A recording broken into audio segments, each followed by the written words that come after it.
menindaklanjuti surat edaran Wali Kota Kupang tentang pemberlakuan pembatasan kegiatan masyarakat atau PPKM level 2 di Kota Kupang, maka tim Gembala atau DPJ telah memutuskan ibadah Natal 25 Desember dilaksanakan di rumah masing-masing bersama keluarga dengan menggunakan liturgi yang disiapkan gereja.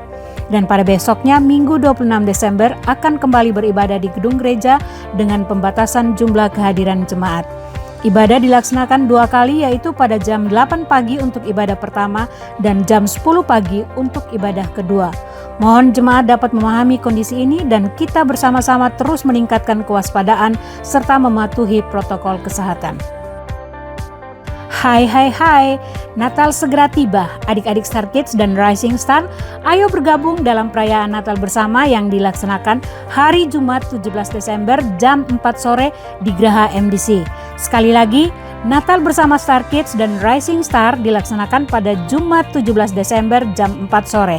Adik-adik yang mau hadir silakan info ke Ibu Tri dan Ibu Yani ya. Dan jangan lupa adik-adik harus tetap mematuhi atau mengikuti prokes. Sampai jumpa.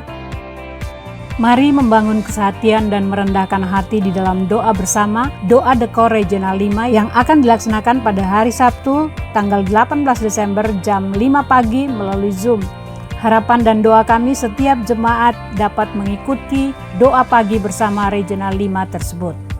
Doa pagi MDC Kupang akan diliburkan untuk sementara waktu mulai Sabtu 18 Desember setelah doa Regional 5 dan akan dimulai kembali pada Sabtu 15 Januari 2022. Selama liburan tersebut, mohon jemaat tetap melaksanakan doa-doa pribadi menggunakan ibadah harian.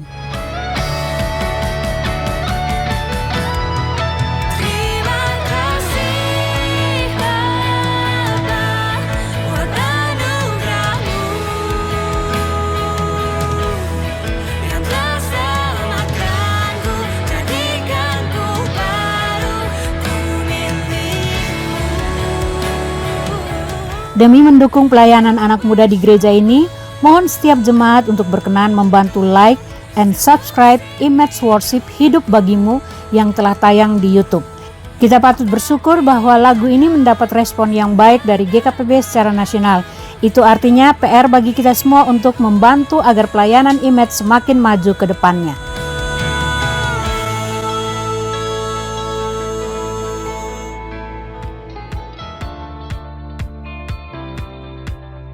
Perayaan Hari Ibu dan Natal bersama Shine Regional 5 akan dilaksanakan melalui Zoom pada hari Rabu 22 Desember jam 18 atau jam 6 sore.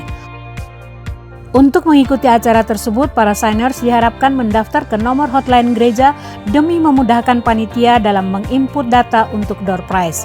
Melalui tema mujizat di dalam keadaan sulit, panitia menghadirkan 2 narasumber yang akan memberkati signers dengan pengalaman rohani yang luar biasa bersama Tuhan. Bagi signers yang tidak memiliki aplikasi Zoom, panitia menawarkan Zoom secara kelompok yang dilaksanakan di gereja. Untuk itu, silakan mendaftar selesai ibadah ke Saudari Lucy dan Saudari Vivi atau langsung mendaftar melalui nomor hotline gereja 0813 3824 8080. Bukan perayaannya, tetapi kesiapan hati oranglah yang menentukan sukacita Natal dapat dinikmati. Yesus Sang Penasihat Ajaib, Allah yang perkasa, Bapa yang kekal, Raja Damai, yang akan memampukan kita memandang hari esok dengan penuh pengharapan. Akhir kata saya ucapkan terima kasih telah beribadah bersama kami keluarga MDC Kupang. Tuhan Yesus memberkati.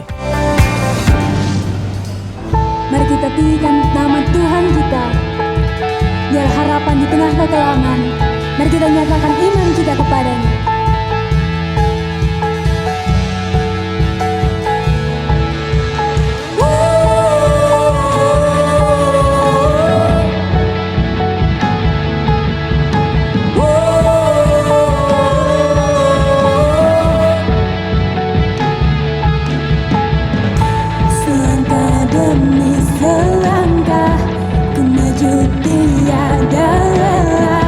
Sekalipun ku berjalan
segala kemuliaan hanya bagimu Bapa. Kami mau bersyukur buat kenyataanmu Tuhan, buat anugerahmu Tuhan. Ini hidup kami, kami serahkan kepada Yesus.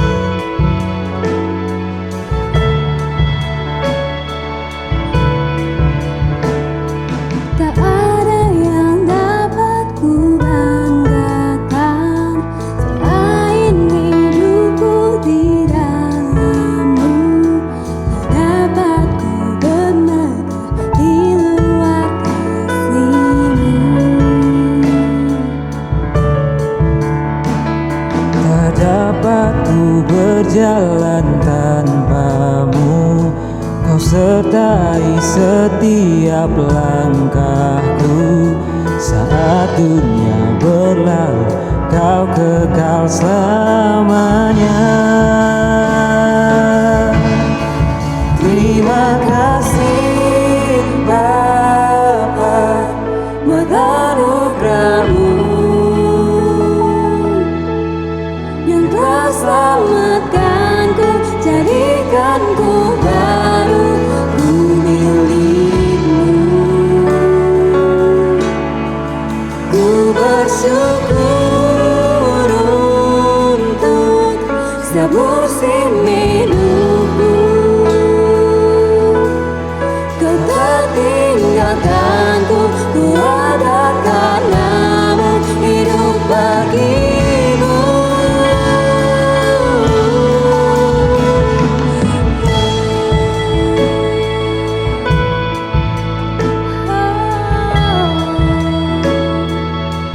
Ini kami Tuhan.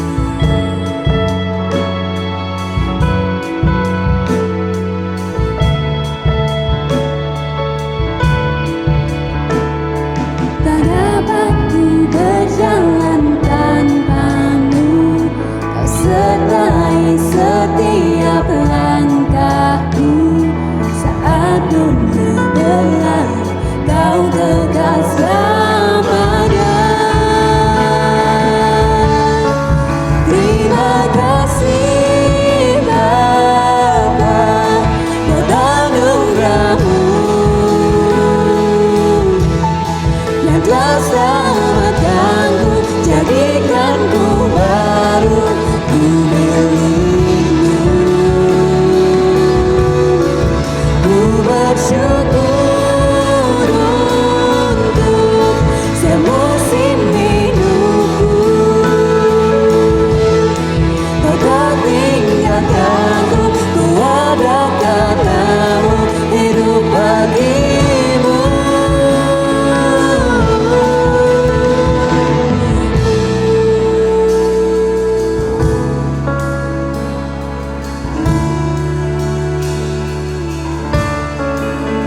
Dalam lembah gelap takkan ku takut, sebab Kau sertaiku, selalu sertaku. Dalam lembah gelap takkan ku takut, sebab Kau sertaiku, selalu sertaku.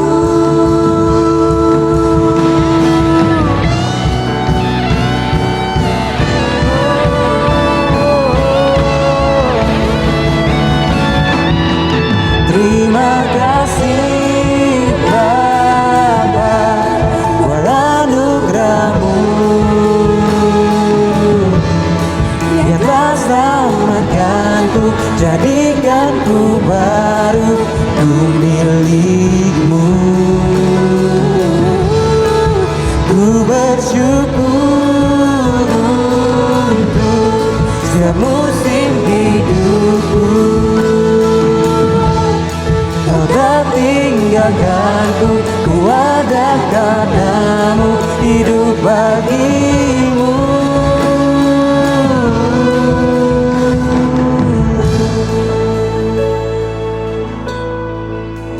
Terima kasih.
Jumpa kembali dalam ibadah online di hari ini. Sebelumnya kita mendengarkan firman Tuhan, mari kita berdoa.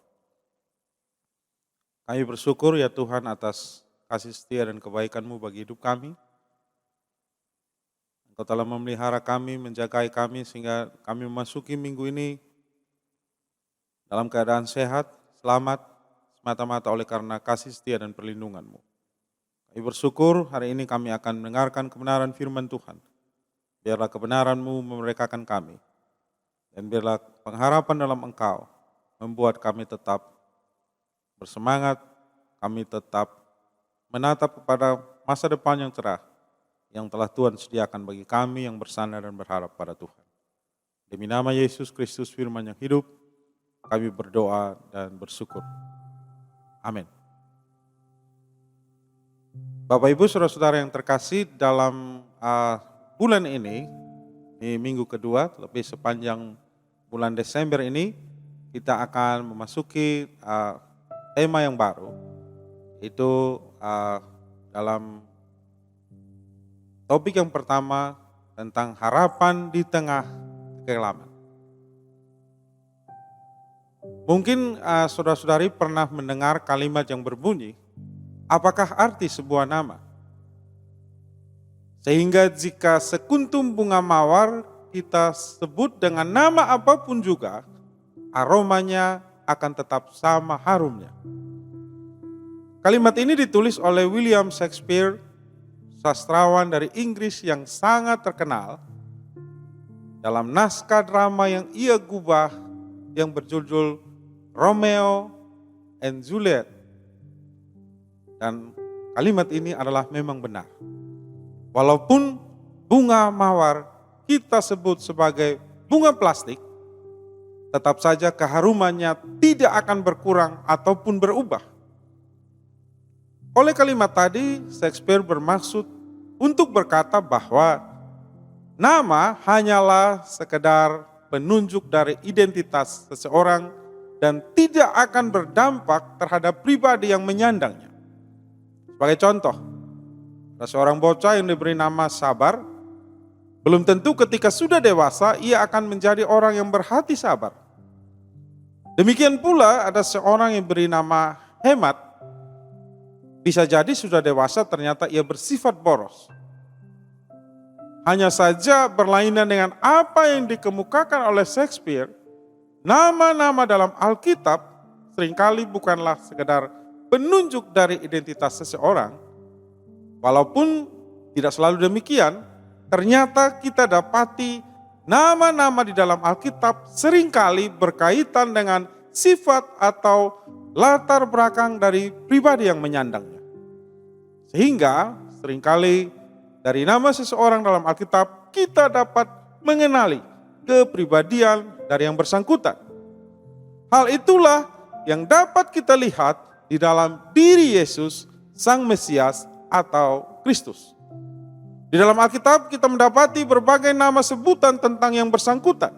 Semua nama-nama tersebut menjelaskan siapakah Yesus yang sebenarnya, serta menggambarkan sifat-sifatnya. Oleh karena itu, di sepanjang bulan Desember ini, kita akan mempelajari nama-nama dari Yesus, Sang Mesias, khususnya yang dinubuatkan oleh Nabi Yesaya 700 tahun sebelum kelahirannya. Kita mempelajari nama-nama Yesus dilatar belakangi oleh yang pertama, yaitu dalam rangka menyiapkan hati kita untuk menyambut perayaan Natal di akhir bulan nanti. Natal yaitu peristiwa kelahiran Yesus Kristus di dunia 2000 tahun yang lampau.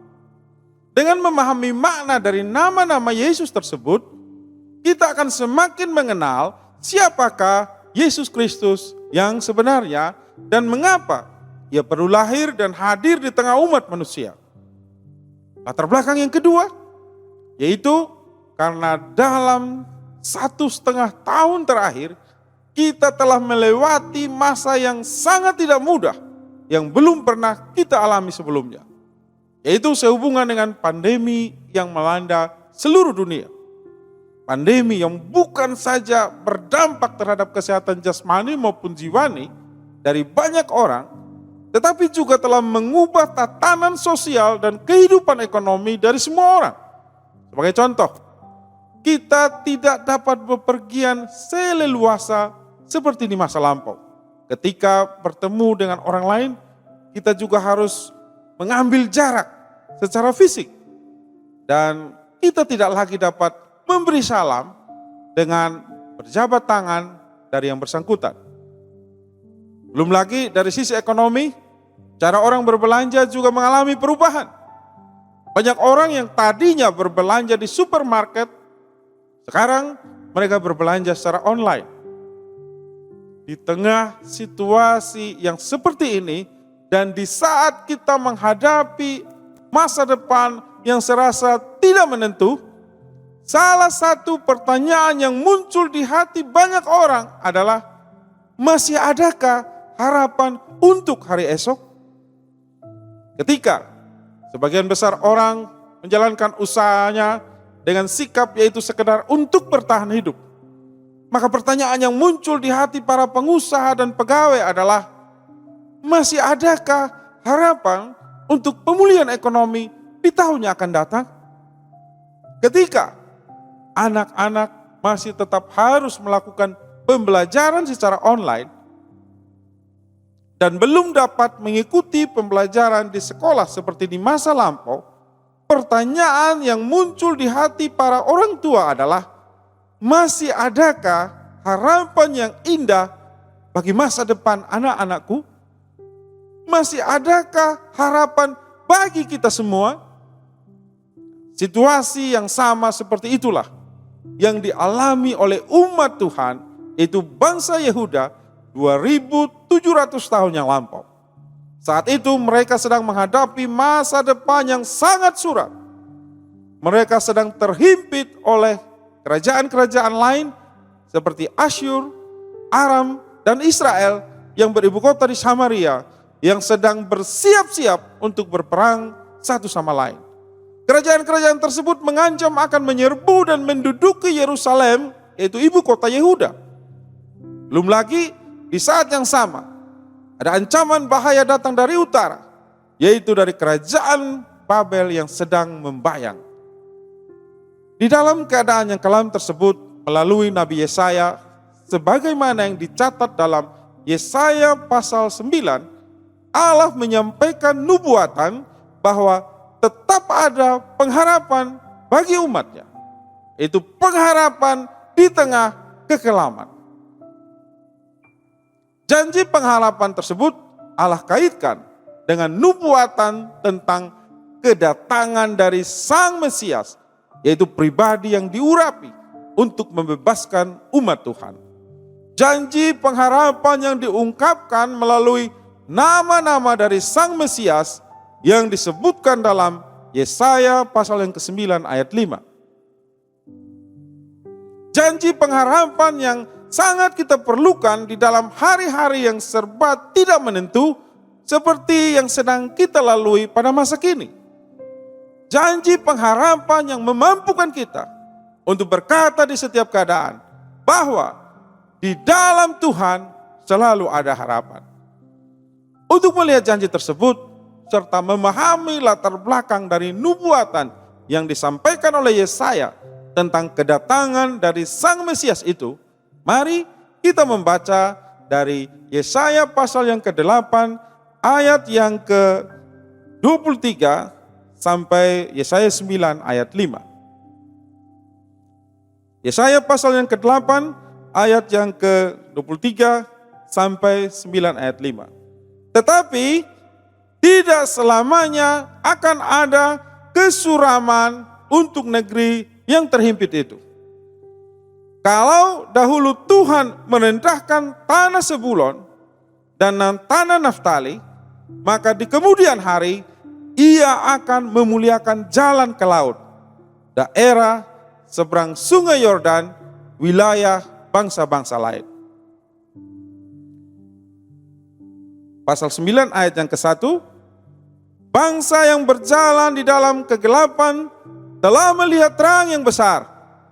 Mereka yang diam di negeri kekelaman, atasnya terang telah bersinar. Yang dimaksud dengan negeri yang terimpit di ayat 23 dan bangsa yang berjalan dalam kegelapan serta diam di negeri kekelaman, sebagaimana yang ditulis di ayat 1 adalah bangsa Yehuda. Mereka disebut berjalan di dalam kegelapan dan diam di negeri kekelaman sebab secara manusiawi mereka hidup tanpa masa depan yang dapat diharapkan. Bukankah orang yang berada dalam kegelapan tidak dapat melihat apa yang ada di hadapan mereka? Demikianlah orang yang hidup tanpa masa depan. Ia tidak tahu apa yang sedang menanti pada hari esok.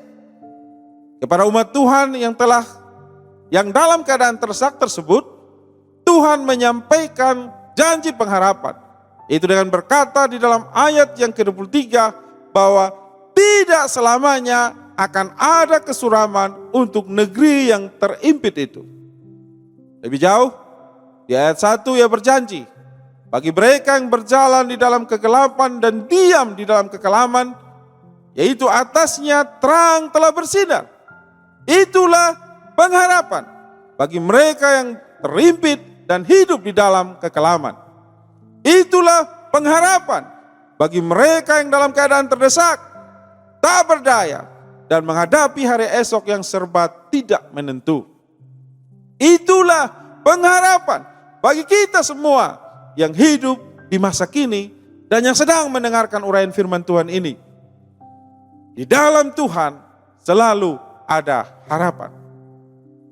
Lebih lanjut di ayat 2-4 dijelaskan dari manakah datangnya pengharapan itu. Yaitu dari satu pribadi yang disebut sebagai Sang Mesias. Itulah Sang Pembebas yang dijanjikan oleh Allah. Mari kita baca ayat-ayat tersebut di dalam Yesaya pasal 9 ayat yang kedua. Engkau telah menimbulkan banyak sorak-sorai dan sukacita yang besar. Mereka telah bersukacita di hadapanmu seperti sukacita di waktu panen, seperti orang bersorak-sorak di waktu membagi-bagi jarahan. Ayat 3, sebab kuk yang menekannya dan gandar yang di atas bahunya serta tongkat si penindas telah kau patahkan seperti pada hari kekalahan Midian. Ayat 4, sebab setiap sepatu tentara yang berderap-derap dan setiap jubah yang berlumuran darah akan menjadi umpan api. Yang dimaksud dengan engkau di ayat 2 tadi adalah pribadi Mesias, yaitu Sang Pembebas umat Tuhan. Mesias atau dalam bahasa Ibrani Hamasiah atau Kristus dalam bahasa Yunani atau Kristus dalam bahasa Indonesia, itu pribadi yang disebut bahwa ia akan menimbulkan banyak sorak-sorai dan sukacita. Sukacita seperti waktu panen dan sorak-sorai seperti waktu orang membagi-bagi jarahan. Sukacita karena kuk yang menekan dan tongkat yang menindas umat Tuhan telah dipatahkan. Sukacita dalam pengharapan karena sepatu tentara yang menindas dan berderap-derap akan dimusnahkan dengan api. Dialah Yesus Kristus atau Yesus Sang Mesias yang telah turun ke dunia dan lahir sebagai manusia 2000 tahun yang lampau dalam peristiwa Natal. Oleh karena itu, di dalam Matius pasal 4 ayat 13-16 secara lugas dan rinci disebut bahwa nubuatan dalam Yesaya pasal yang ke-8 ayat 23-9 ayat 4 ini telah digenapi di dalam Yesus Kristus. Untuk memperjelas siapakah Sang Mesias tersebut, di ayat yang kelima disebutkan nama yang bersangkutan sebagai berikut. Mari kita baca Yesaya 9 ayat 5. Sebab seorang anak telah lahir untuk kita, seorang putra telah diberikan untuk kita. Lambang pemerintahan ada di atas bahunya dan namanya disebutkan orang Penasihat ajaib, Allah yang perkasa, Bapa yang kekal, Raja damai. Di sini kita melihat ada 4 nama dari Sang Mesias, yaitu Penasihat Ajaib, Allah yang perkasa, Bapa yang kekal, dan Raja Damai. Nama-nama itu menunjukkan bahwa yang bersangkutan bukanlah seorang manusia biasa, tetapi pribadi Allah sendiri, yang datang ke dunia sebagai manusia untuk membebaskan umatnya. Melalui nama-nama Sang Mesias tersebut, kita mengenal siapakah Yesus Kristus yang sebenarnya dan untuk apa dia lahir di dunia. Sehingga dengan demikian, seperti yang dijanjikan di dalam Yesaya 6 ayat 1, kita akan dimampukan untuk memandang hari esok dengan penuh pengharapan. Hari ini kita akan melihat nama pertama di antara keempat nama Sang Mesias yang disebutkan di ayat 5 yang telah kita baca tadi, yaitu bahwasanya namanya disebutkan orang Penasihat Ajaib. Sang Penasihat Ajaib, atau dalam bahasa Inggris yaitu The Wonderful Counselor, pribadi yang memungkinkan kita untuk hidup dengan penuh pengharapan.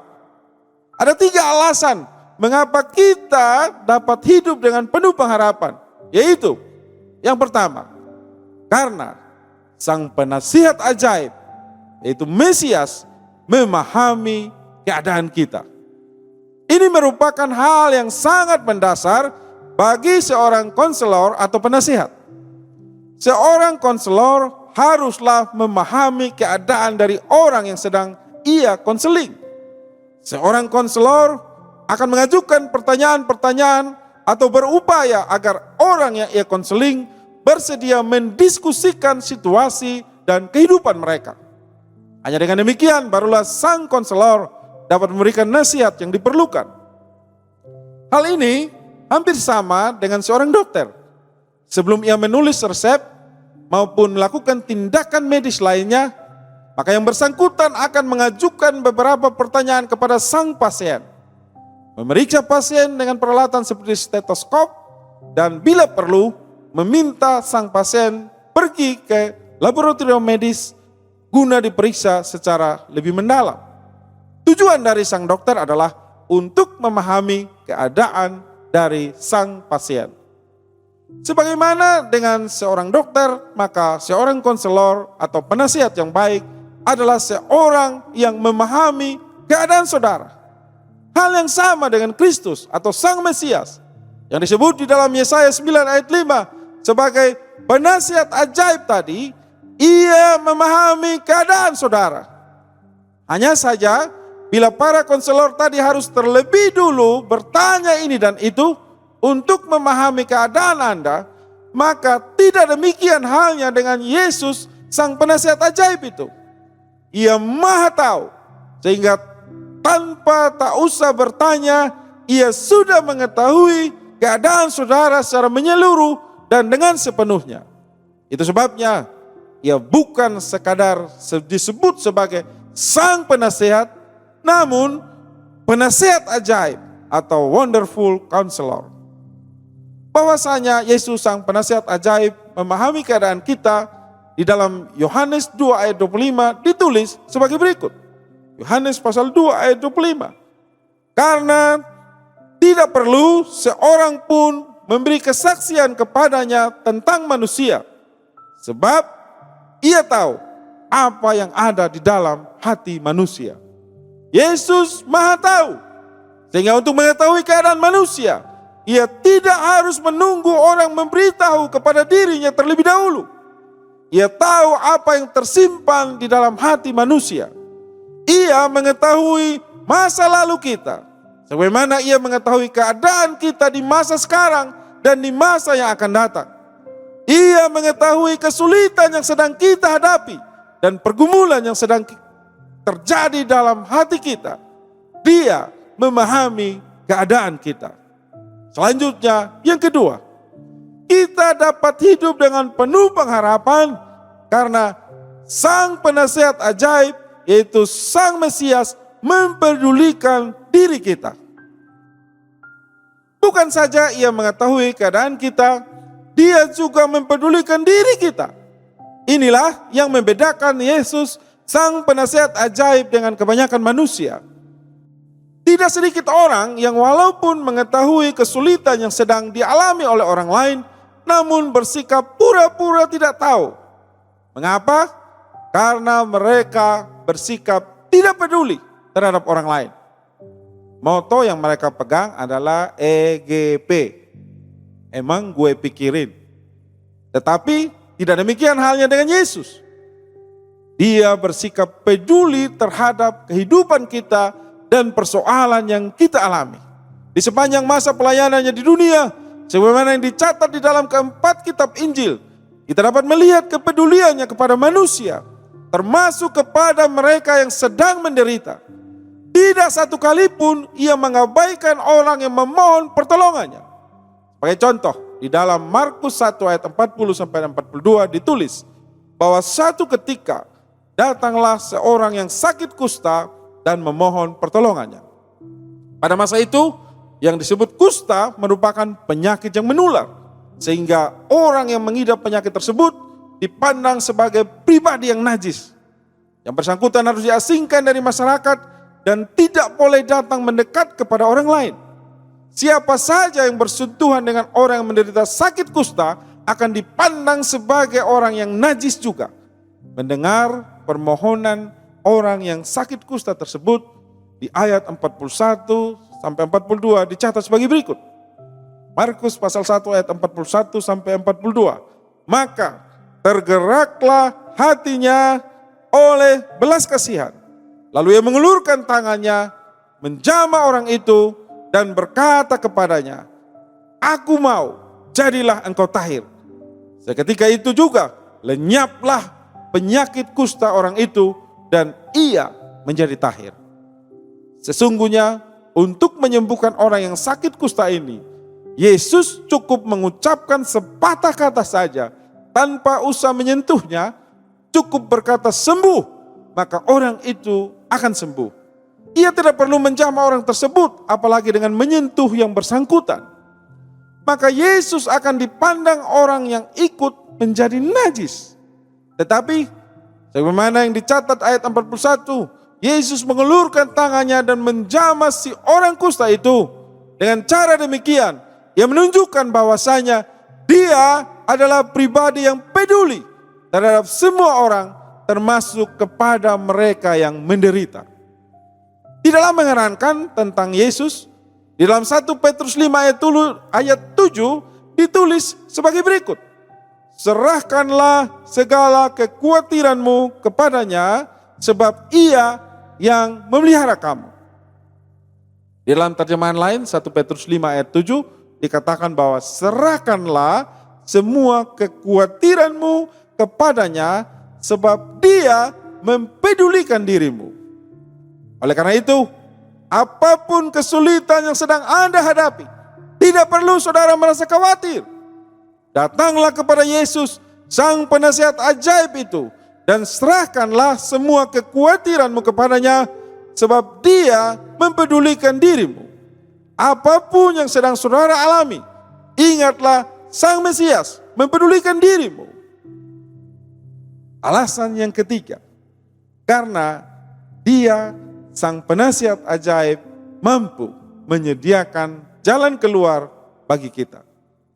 Kembali di sini kita melihat perbedaan antara manusia yang berperan sebagai penasihat atau konselor pada umumnya dengan Kristus sang penasihat ajaib. Apabila para konselor berharap bahwa dirinya mampu memberi nasihat yang merupakan solusi bagi persoalan saudara, maka Yesus sang penasihat ajaib bukan kemungkinan, bukan berharap, tetapi pasti sanggup menyediakan jalan keluar bagi Anda.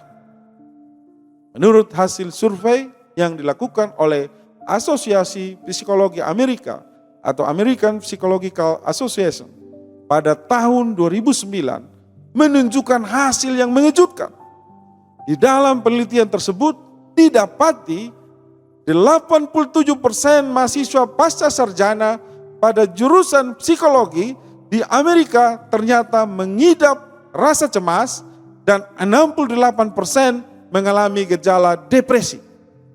Sehingga Dr. Bill Klesbias, seorang psikolog pada Boston Healthcare System yang memimpin penelitian tentang resiko bunuh diri di antara para psikolog, sebagaimana yang dikutip dalam jurnal American Psychological Association pada edisi Januari tahun 2012 berkata, memiliki gelar doktor dalam bidang psikologi tidak dengan sendirinya berarti bahwa saudara akan mampu mengatasi depresi yang secara pribadi engkau alami.